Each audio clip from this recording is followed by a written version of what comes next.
जिस तरीके से आपकी जमीन छीनने के लिए उस समय वो कानून लेकर आए थे, आज वही काम फिर से हो रहा है। क्या हो रहा है शायद आप मेरे से बेहतर जानते होंगे सभी। भारत सरकार आपकी फसलें जो आप उगाते हो, पैदा करते हो, उनको बाहर से मंगवाने के लिए इतनी उतावली हो चुकी है कि जो गेहूं बाहर से आती थी उसके ऊपर मेरे भाइयों 40% इंपोर्ट ड्यूटी लगा करती थी। और इन्होंने फैसला ले लिया कि वो इंपोर्ट ड्यूटी हम खत्म करेंगे।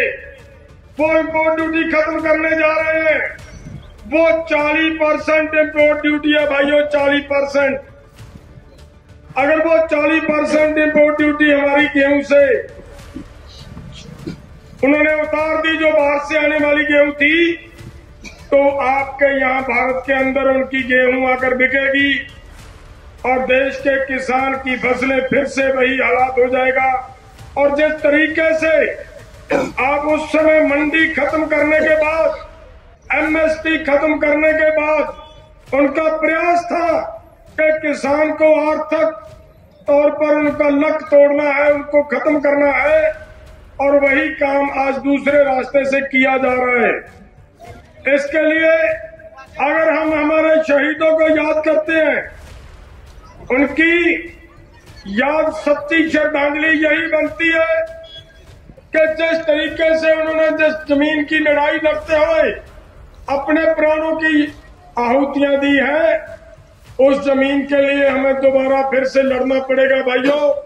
और जिस तरीके से आपकी जमीन छीनने के लिए उस समय वो कानून लेकर आए थे, आज वही काम फिर से हो रहा है।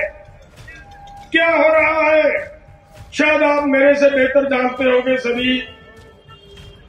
भारत सरकार आपकी फसलें जो आप उगाते हो, पैदा करते हो, उनको बाहर से मंगवाने के लिए इतनी उतावली हो चुकी है कि जो गेहूं बाहर से आती थी उसके ऊपर मेरे भाइयों 40% इंपोर्ट ड्यूटी लगा करती थी।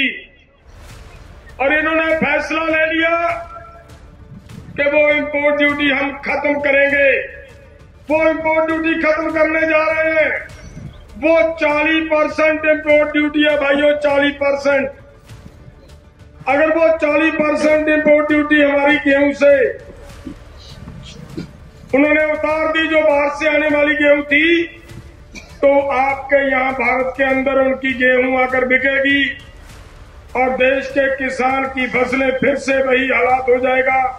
और जिस तरीके से आप उस समय मंडी खत्म करने के बाद, एमएसपी खत्म करने के बाद उनका प्रयास था कि किसान को आर्थिक तौर पर उनका लक तोड़ना है, उनको खत्म करना है, और वही काम आज दूसरे रास्ते से किया जा रहा है। इसके लिए अगर हम हमारे शहीदों को याद करते हैं, उनकी याद सच्ची श्रद्धांजलि यही बनती है कि जिस तरीके से उन्होंने जिस जमीन की लड़ाई लड़ते हुए अपने प्राणों की आहुतियां दी है, उस जमीन के लिए हमें दोबारा फिर से लड़ना पड़ेगा भाइयों। और